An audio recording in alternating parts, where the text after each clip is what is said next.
বন্ধুরা, তোমাদের কার কার ইফতার হয়ে গেছে?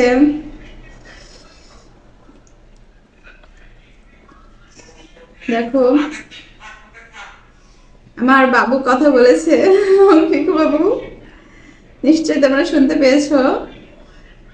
ও বলছে যে ইফতার তো করেছে।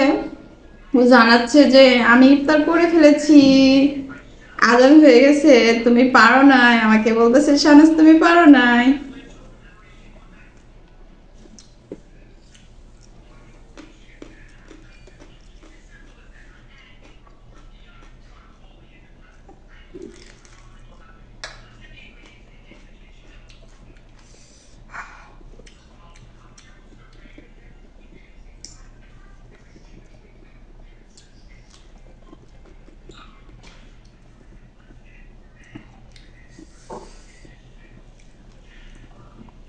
আলহামদুলিল্লাহ, অনেক মজা হয়েছে।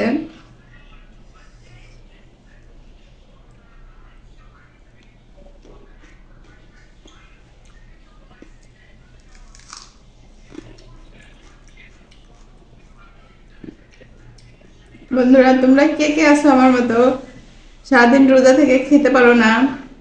অল্প এতটুকু খেলেই তোমাদের পেট ভরে যায়। আসলে আমার মনে হয় সবারই, প্রতিটা মানুষেরই সারাদিন রোজা থাকার পরে খেতে পারে না, অল্প একটু খেলে পেট ভরে যায়। আর বিশেষ করে শরবত খেলে তো আরো তাড়াতাড়ি পেট ভরে যায়।